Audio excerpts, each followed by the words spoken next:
Hello, everybody, and welcome to another episode of the Reviewing Network Live NFL Prediction Show. I'll eventually come up with a title for this down the road, but this is a new show that we've been trying to do here for a couple weeks now, where I predict the upcoming games coming up in week three of the NFL season. But before we get to those games, it's time to introduce a new segment to the show, and that is the Reviewing Network's first ever NFL Power Rankings.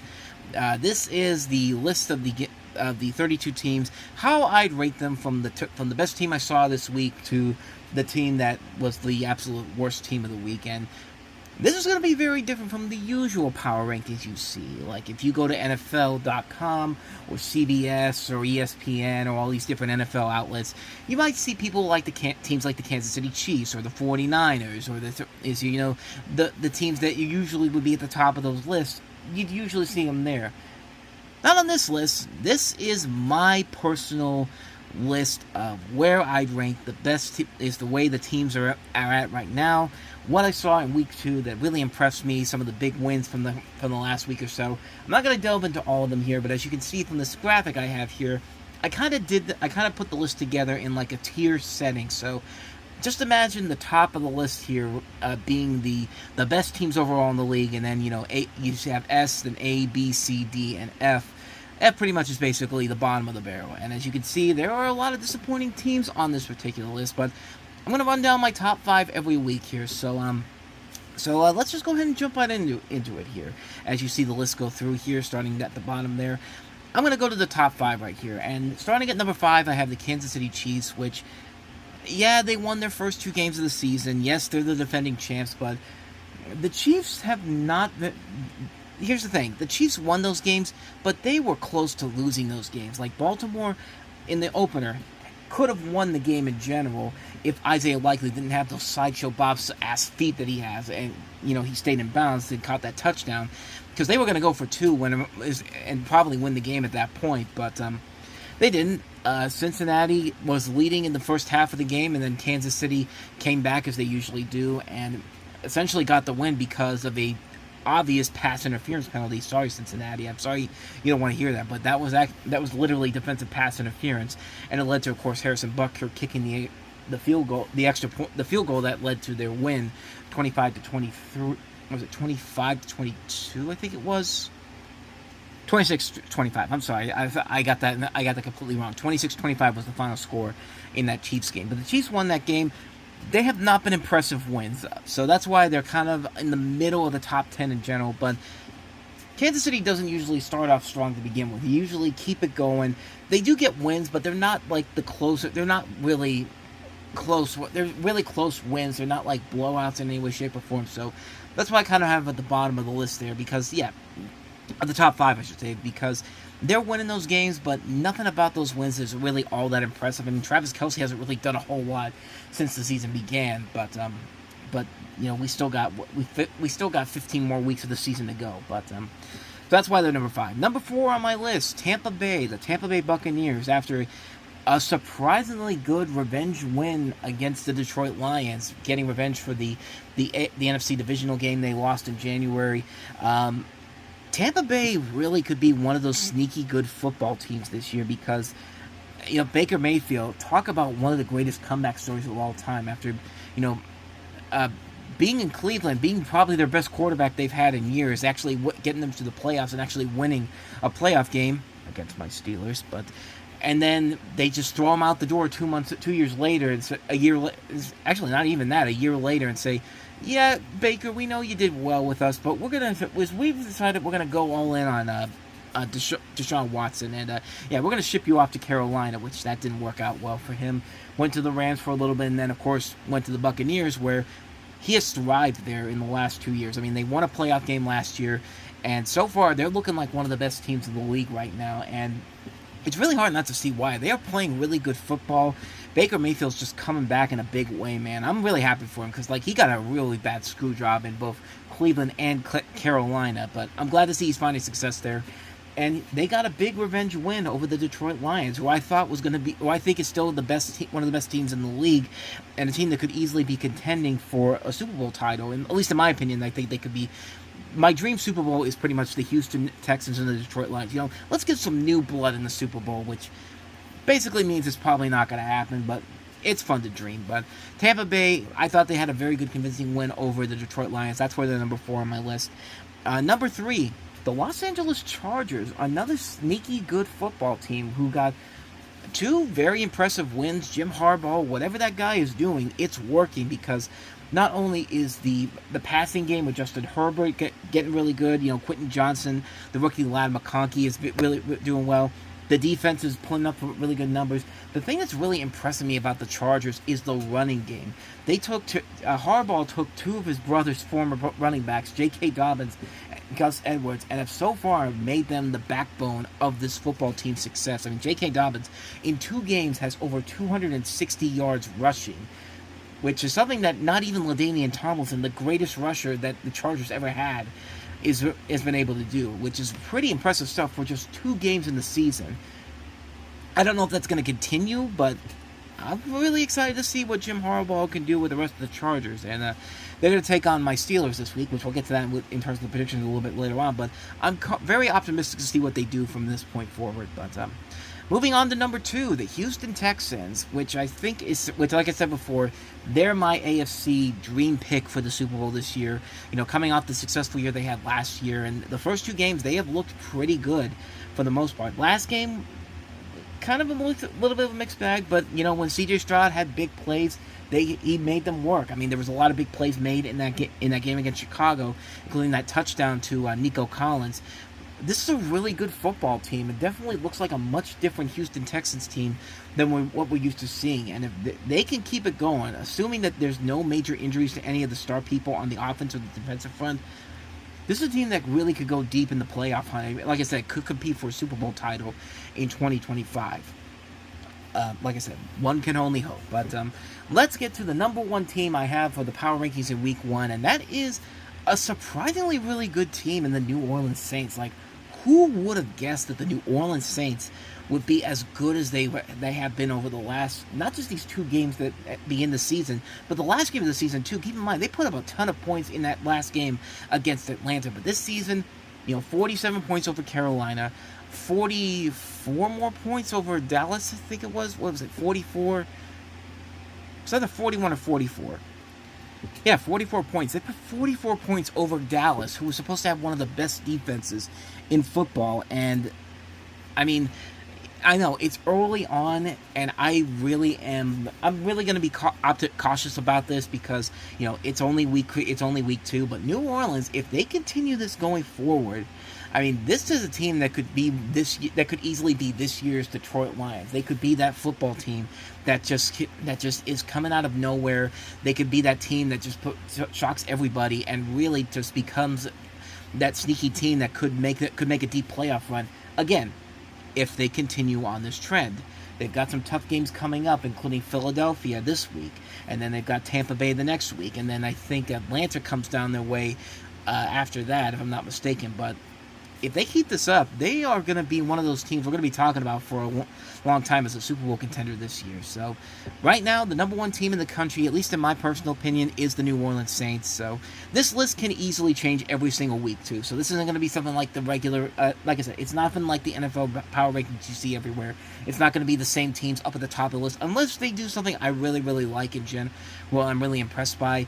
But, yeah, you see the whole list right there. So that's the list in general. And like I said, it'll be updated every week. It'll look different every single week depending how each team continues to play each week. So that'll be something that we'll do at the start of each show here. But let's get to what you really want to be here for. And that is my predictions for how Week 3 is going to go. And let's go ahead and jump into them. And I'll say this. My first week getting these predictions, I did pretty well. 12 out of 16.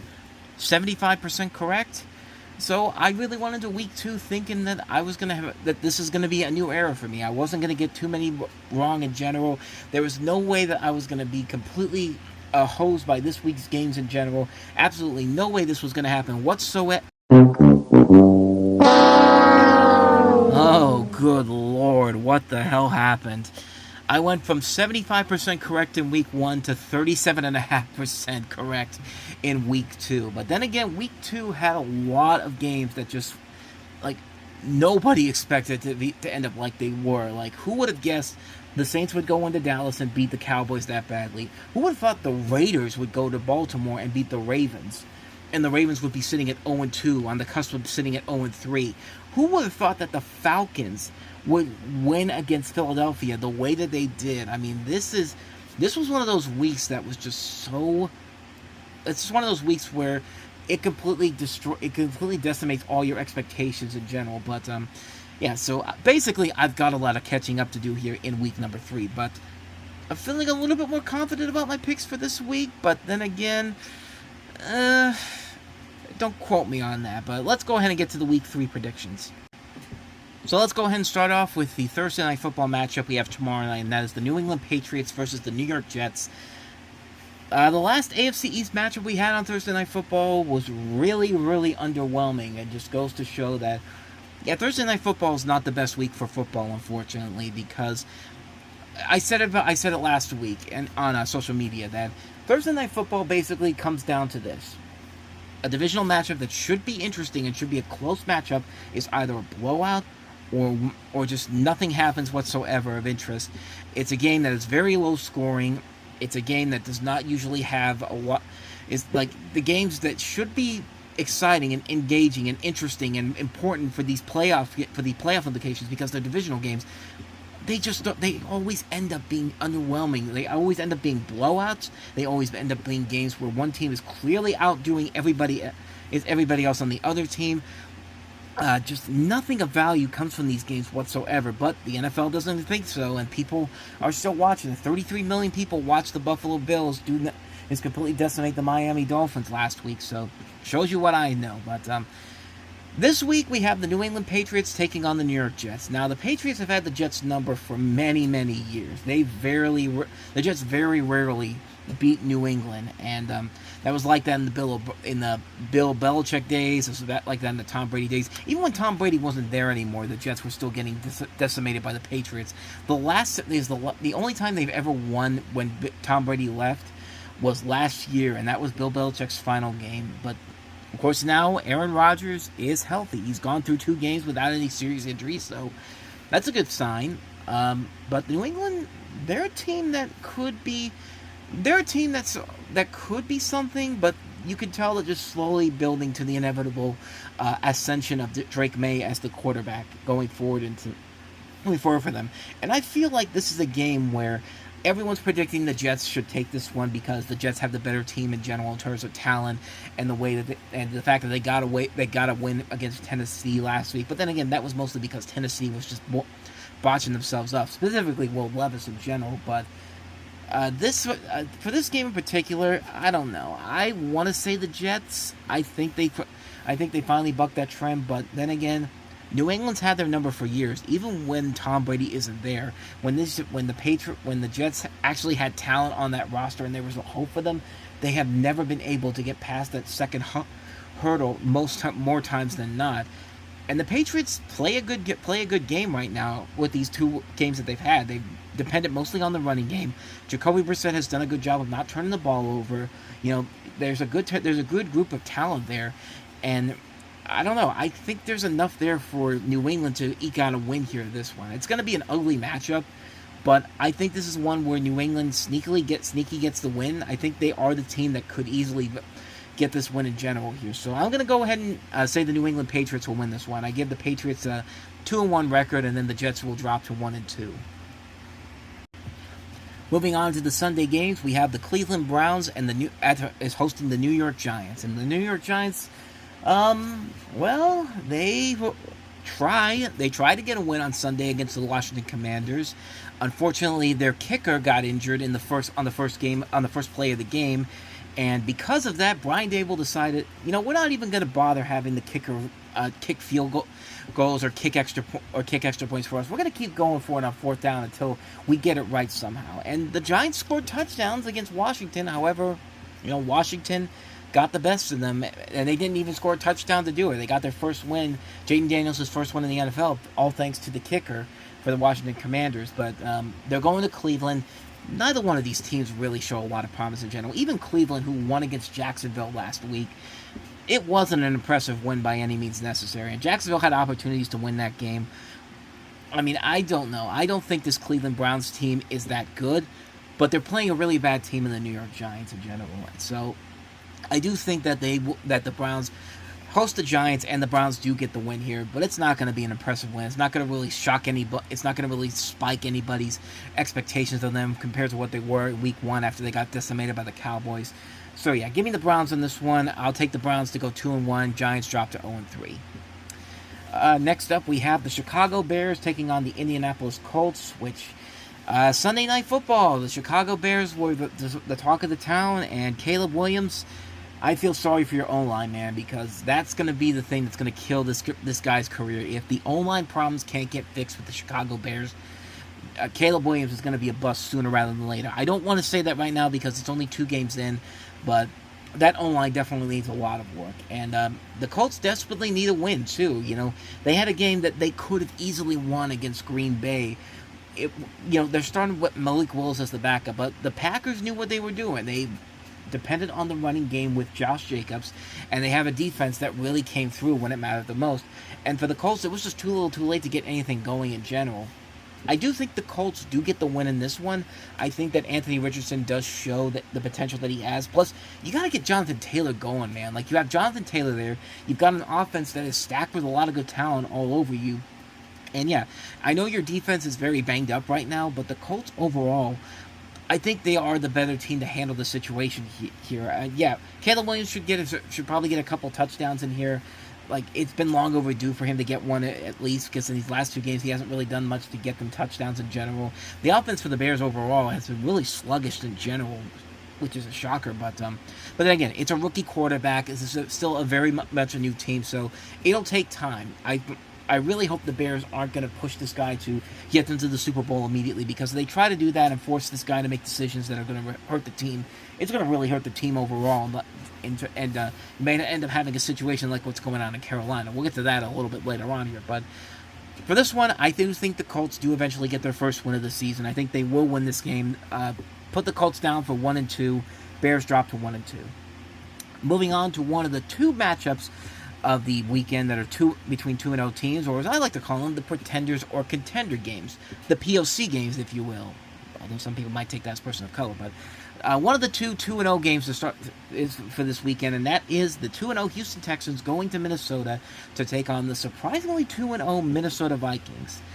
Now, the Houston Texans, I've said before, like, I think they're one of the best teams in football right now. They are showing a lot of promise with the team that they have available to them. Yeah, they didn't play their best game against Chicago last week, but they got the win. But this is still one of the best overall teams in the NFL still. And if everyone stays healthy and stays together in the situation, they could really make a deep playoff run. Minnesota, I just can't really get a good grasp on them. I have no idea if this is going to be a good team or not. I'm still thinking this is like a 2017 was a flukier Minnesota Vikings team where they think that, everything's working for them. And again, maybe like 2022 too, where everything was working for them. And then all of a sudden, like in the playoffs, they barely do anything of noteworthiness. And they get like in 2017, they got that lucky win over the New Orleans Saints. And then they get decimated by the Eagles the next week in the championship game. So, I don't know. Minnesota, I don't think will win this game, especially with Justin Jefferson's current situation. Like, he says he's going to try to play through the injury, but I guess a 50%, I guess a less than 50%, I guess a less than 100% Justin Jefferson is better than not having Justin Jefferson there. Plus, they don't have Jordan Addison there either. But I don't know. Like, I still think the Houston Texans go into Minnesota and beat them. It should be a very close game in general, but give me the Texans to win this one to go 3-0. Minnesota drops to 2-1. And then we get to probably one of the most intriguing games of the weekend, the Philadelphia Eagles and the New Orleans Saints. Philadelphia screwed the pooch on its fans on Monday Night Football. They were less than 2 minutes away from scoring a win to go to 2-0. All Saquon Barkley had to do was just grab the football from Jalen Hurts, but he drops it. I'm surprised that Saquon didn't have a lynch mob next to him when that happened, when they lost that game. But then again, I mean, when you have a Vic Fangio defense that just completely just goes prevent, of course that's going to happen.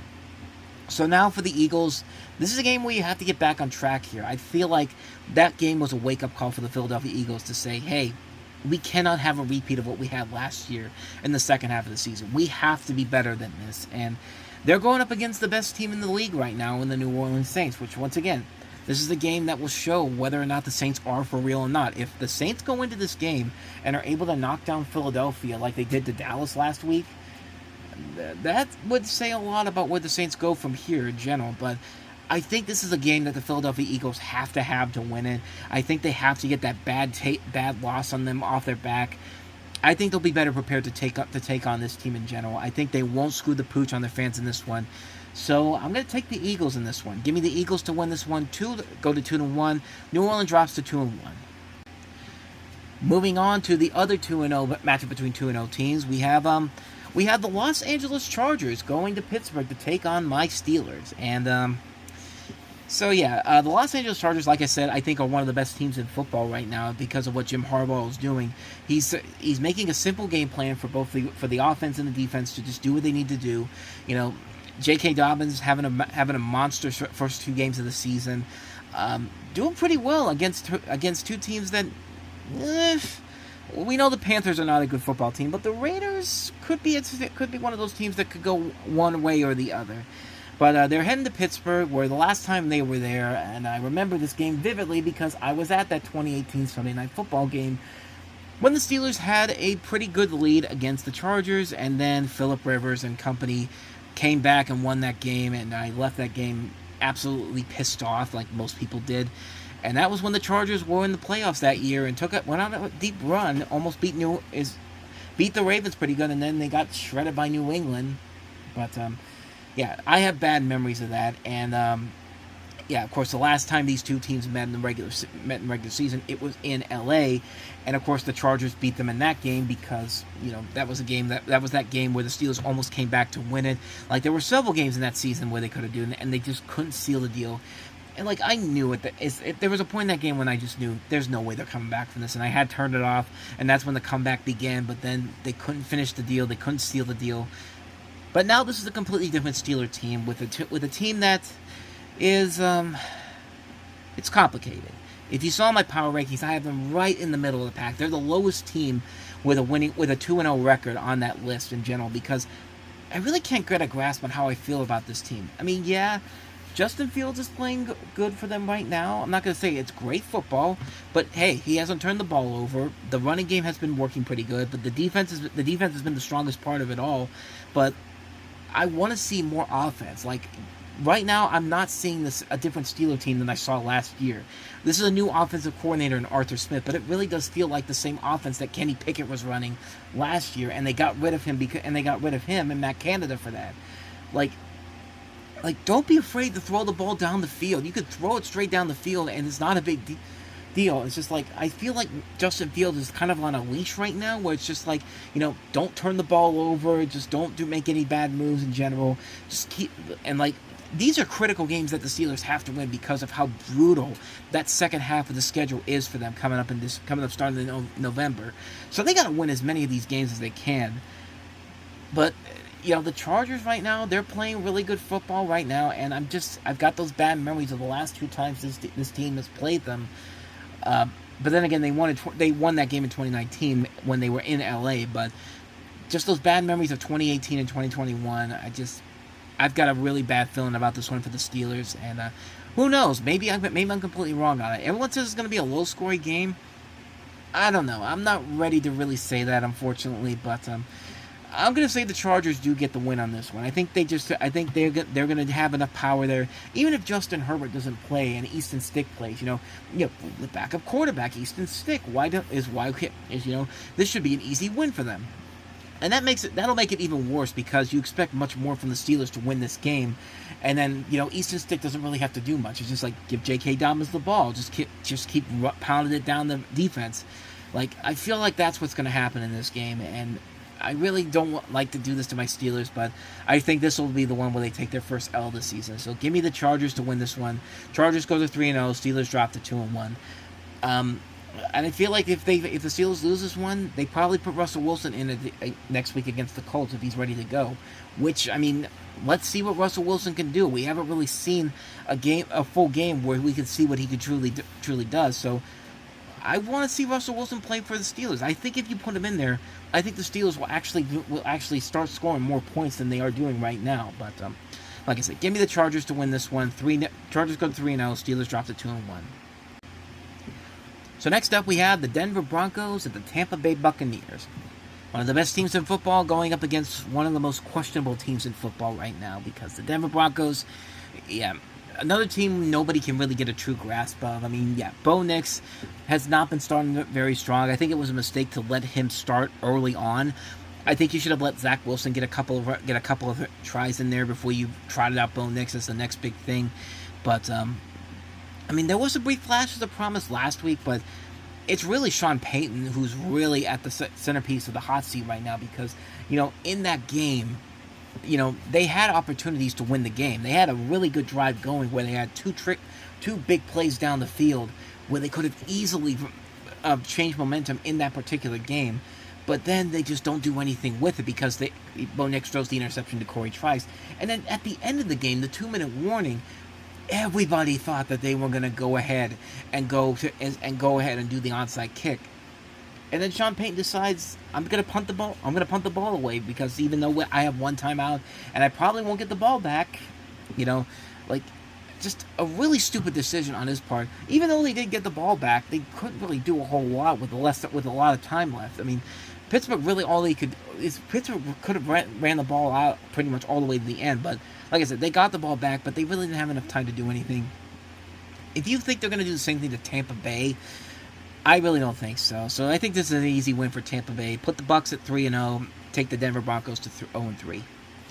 And so now we have the Malik Willis revenge game. The Green Bay Packers going to Tennessee to take on the Titans. The Tennessee Titans, can't really get a good grasp on them either. Some say that they could be 2-0 if Will Levis doesn't make stupid decisions one after another, and I kind of agree with that, but I'd say give him one more game, and if he does the same thing again, put Mason Rudolph in there. I mean, there's a reason why you paid that guy $10 million to come down to Tennessee, because I feel like he can do the same thing they did for Pittsburgh in the last 3 weeks of the season. Do the same thing. If Will Levis screws up again, put him in there, but I'm giving this to Green Bay. I think Green Bay will do just enough to win the game. There have been some rumblings maybe that Jordan Love will come back in this game. He started practicing today, but I'm going to say that that's probably not going to happen. I'm probably going to say that this is going to be something where... I'm probably going to say that this is going to be something where they're hinting at maybe he comes back in here and then they decide, we're going to be safe, we're going to be cautious on this, we're just going to hold off for another week. But if he does come back, it definitely helps the Packers' chances overall. But I think Malik Willis does get his revenge on the team that drafted him. Give me the Packers to win this one, go to 2-1, Tennessee drops to 0-3. And then you have the Carolina Panthers and the Las Vegas Raiders. And the Carolina Panthers have made a big deal this week by benching their number 1 overall draft pick in Bryce Young after a year, after not even it's not even 15 games. No, wait, 19 games, because we had 17 games last year, 19. There's 2 this year. And, they're starting Andy Dalton as the quarterback in this game. And clearly this is going to be the thing that really turns the Panthers around. Give me the Raiders. I mean, I really don't need to say anything more about the Panthers right now. Raiders are a lock to win this one. If I had $1 million, I would bet everything on the Raiders to win this game. I do not think having Upchuck the quarterback as the starter for this game is going to help the Carolina Panthers. If you don't know that reference I'm talking about here, there's a character on Daria called Upchuck, and the character on that show literally looks like Andy Dalton. It's almost verbatim that these two look so similar. But yeah, I'd go deep into how bad the Carolina Panthers are, but I'm going to save that for the Reviewing Network Live on Sunday. We're going to delve into that problem right there. But yeah, Raiders are a lock to win this one. Give me this one. If I had a lock of the week, that'd be it right there. So Raiders go to 2-1. Panthers, I'm sorry for you, but yeah, you fans deserve a whole lot better, but you're dropping 0-3 this week. I mean, it's pretty much a given that this is going to happen. Moving on, we have the Miami Dolphins and the Seattle Seahawks. And of course, last week on the show, I talked about the Tua Tagovailoa situation, which, they just put him on IR, so he's not coming back until at the very earliest, week 8. And even then, there's still an uncertain future about whether or not he will stay in the league at that point. And it's a very complicated situation because, he just signed that big contract. He feels obligated to still play football, but it's really a matter of what happens at this point is what's happening at this point for this football team. Like if Tua ends up going back out there again and gets another concussion, like he really could do a lot of damage to himself overall. Plus, they've got a really tough schedule going forward here, starting with this game in particular. But after that, they've got Tennessee, they go to New England. After the bye week, they go to Indianapolis, and then they've got Arizona, which week 8 is where, like I said, Tua's earliest return can be. And the Cardinals right now are playing some good football, too. We'll get to that in just a little bit. But I don't know how good the Miami Dolphins can be with Skylar Thompson as the center quarterback. I feel like they should have gotten a much bigger name in general. Like, you could have gotten somebody like Ryan Tannehill. You could have brought him back. You could have gotten Cam Newton back. He was supposedly there today, I guess, talking to some friends that he knows that are there, but, like, there's just so many other possibilities of other quarterbacks there, and you're putting the Dolphins' future the next couple of weeks on Skylar Thompson and Tyler Huntley, which, I don't know. I don't think that's going to work, especially when you're going up against a team like Seattle, who has played pretty well over the last couple of weeks. I mean, they got that overtime win last week against New England. Did a pretty good job against Denver in week 1, so especially with the home field advantage they have right now, the Seahawks probably go to 3-0 in this one. I just don't trust Skylar Thompson to be the guy that's going to help the Dolphins out in the situation here. There's a possibility that when Tua comes back, the Dolphins will be sitting at 1-6. I don't see them really winning any other games, with the possible exception being against Tennessee. But we'll see what happens. But for now, give me the Seahawks to win this one. They go to 3-0. The Dolphins drop to 1-2. Detroit and Arizona. Detroit got a hard dose of reality last week when Tampa Bay came back and returned the favor for the NFC divisional loss last year. But I still think they're a team that can rebound nicely. I think they are still the team that could be a deep Super Bowl contender in general. Last week, the Arizona Cardinals really had a complete 360 move. Even though the Cardinals have played pretty well, but last week they introduced the world to Marvin Harrison Jr. and he delivered. He really came out there swinging, what do you have, like 3 touchdowns or so? So in that game, it was an ungodly number. It was like an ungodly number of touchdowns. I think it was 3. Might have been. I don't think it was 4. Now I'm kind of curious. Hold on. Might have been over-exaggerating a little bit here, but 4 receptions, 130 yards, 2 touchdowns. In week 1, 1 reception, 4 yards. So it's pretty clear that the Arizona Cardinals are going to depend on him going forward. Not only that, you've got a running back core that includes James Conner, a team that was looking pretty good when Kyler Murray came back last year. So it's really hard to get a grasp on the Cardinals. They could be a team that also could sneak in there, especially considering how decimated most of the NFC West looks right now. We'll get to the other key matchup there in a little bit here, but this could be a very interesting game, a very high-scoring game between 2 really good teams. I'm going to say the Detroit Lions win this one to get back on track. Give me the Lions to win this one, 2-1, Cardinals dropping to 1-2. And then we get another one of those games that are so crucial to both franchises. And we've got the Baltimore Ravens, who are 0-2, going to Dallas to take on the Cowboys, who are 1-1. Now, the Dallas Cowboys got a big wake-up call last week against the New Orleans Saints. 44 points put on them. Supposedly one of the best defenses in football, and they put that many points on them. Big wake-up call for them. This is a really big game for the Cowboys, but it's also an even bigger game for the Baltimore Ravens, who have easily been the most disappointing team this season. The Carolina Panthers and the New York Giants, you can make the argument, but they were kind of already expected to be bad in general. But the Ravens stacked up. This is a Ravens team that was in the AFC Championship game. That was one game away from being the AFC representatives in the Super Bowl. Their biggest free agency acquisition was Derrick Henry. And so far, they have not used Derrick Henry well at all. I mean, this is a team that really, this team in general, they had a chance to win against the Raiders last week. and they didn't do any, and they were leading that game, and then they just let that lead go. Like, this is something that has been a problem with this team for a couple of years now. They've had the lead, but they just can't hold it together, and now the flaws are really starting to take shape here. So this is a big game for both teams in general. And if you're asking me which one I think wins it, I think the Baltimore Ravens. I think this is the game where they have to wake up. If the Ravens go to 0-3, then we're looking at them possibly being as bad as they were in 2015 when they went 5-11, which basically means that they'll probably beat the Steelers both times they see them, because that's exactly what happened in 2015. Like, they were terrible against every other team except for the one time against the Cleveland Browns, and then the 2 times against the Steelers. And yeah, those losses still really sting from back then.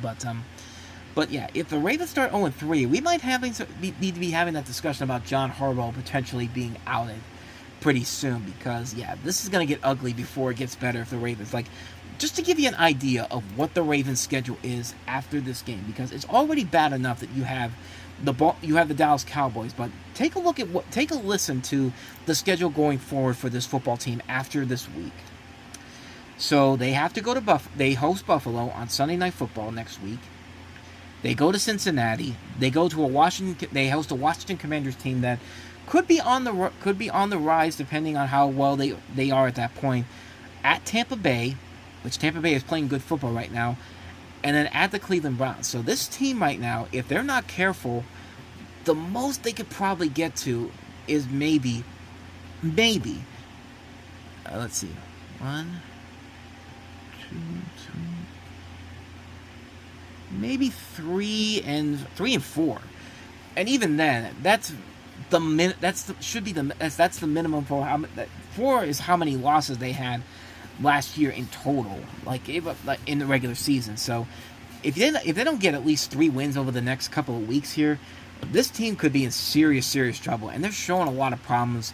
But I am gonna pull for the Ravens in this one. I do think that this is a must-win game for them. I feel like they're gonna get the win in this one. I think Dallas can afford to have one loss to them, but the Ravens desperately need this win. So give me the Baltimore Ravens to win this one, go to 1-2, and then the Cowboys drop to 1-2. And thus we come to the last of the late Sunday games, and that is the San Francisco 49ers versus the Los Angeles Rams, or as I like to call it, or as your native tree probably would like to call it, the Injury Bowl, which these 2 teams are banged up so badly. I mean, these 2 teams are so banged up on injuries. Like, Christian McCaffrey, of course, is out for several weeks. Deebo Samuel's missing a couple of weeks. Thank God they signed Brandon Ayuk. I guess that's a good thing.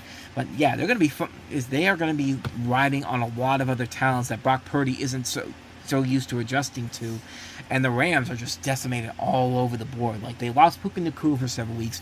They lost Cooper Kupp for several weeks. You know, a lot of their defense is shredded. They haven't found that guy to replace Aaron Donald yet. It's not looking good for either one of these teams in general. But if I had to choose between one or the other, I'm going to give the edge to the San Francisco 49ers, but I think it's going to be a very, very ugly game. Like, neither one of these teams really looks that promising in generals. But if I had to choose between one or the other, I think the 49ers are good just enough to eke out a win in this one. I think it's going to be much closer than anybody really expects. So give me the 49ers to win this one. They go to 2-1, and the Rams drop to 0-3. Which brings us now to the Sunday Night Football game of the week, and that is, of course, the Kansas City Chiefs taking on the Atlanta Falcons. Let's start with the Atlanta Falcons. I'll give Kirk Cousins this.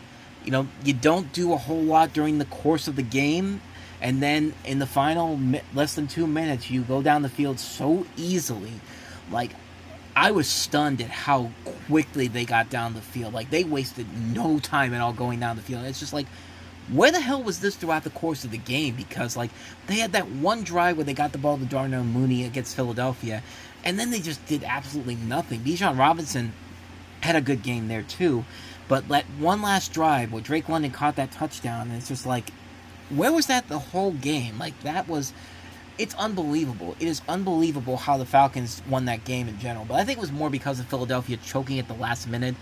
But in this game, you've got the Kansas City Chiefs, which, you know, like I said in the power rankings, this is a team that has won both of their games, but at the same time, it's not really much to be bragging about. The Chiefs have never really been that good in the month of September in general, and usually it's not until they get into October, November, December, of course January, February, where they show off their really good talents in general. But the Chiefs have barely gotten by. Like I said before, they barely got by because Isaiah Likely has those sideshow Bob-ass feet. The Bengals somehow recaptured the same magic of the 2016 AFC wildcard game against the Steelers, because a lot of their players are very upset about the way that game went, even though it was clear defensive pass interference, and Jamar Chase did some things that reminded me a lot of what Vontaze Burfict and Adam Pac-Man Jones back in that game, but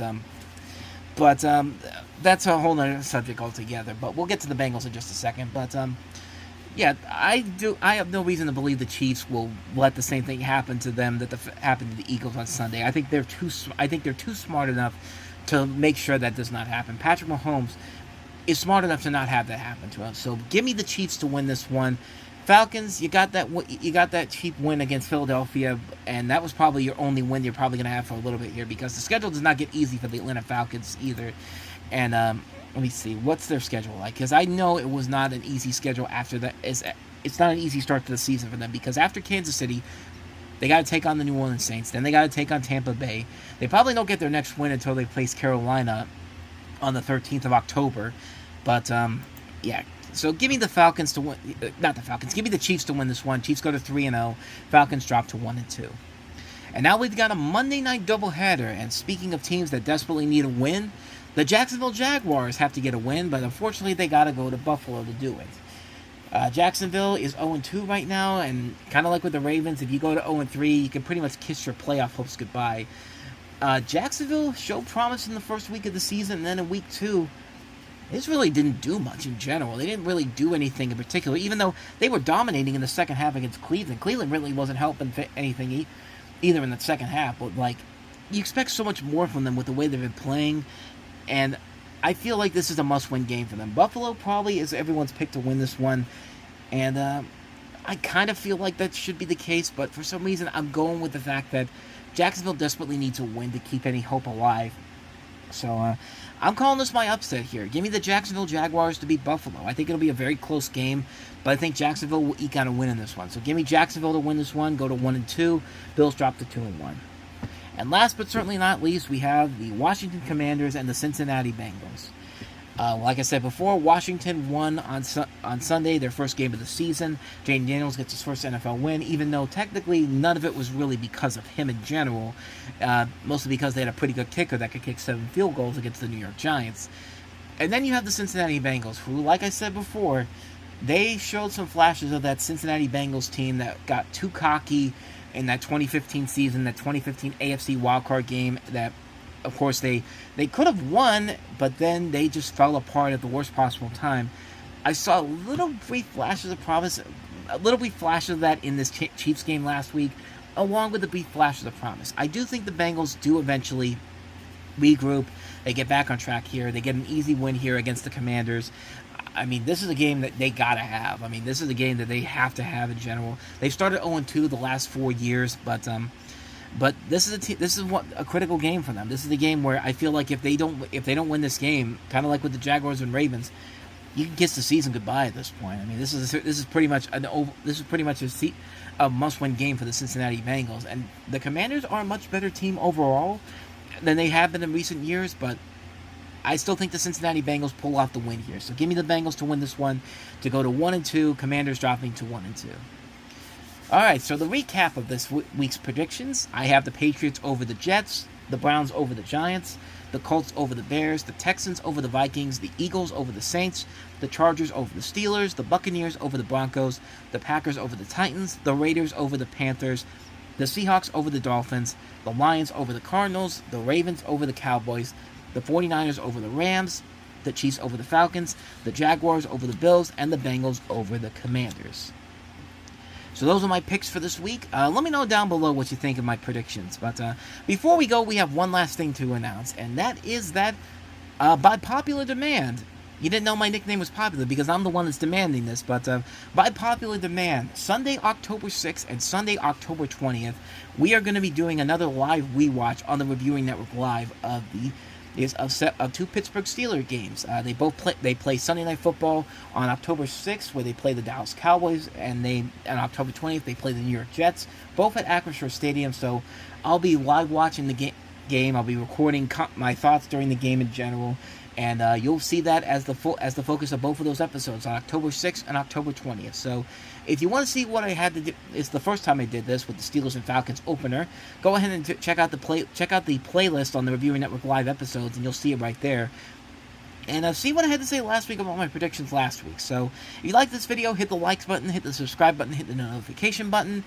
Thanks for watching, guys. I'll see you next week. So hopefully my predictions are correct, but we will see what happens. But until then, thanks for watching. I'll see you guys next time. Take care.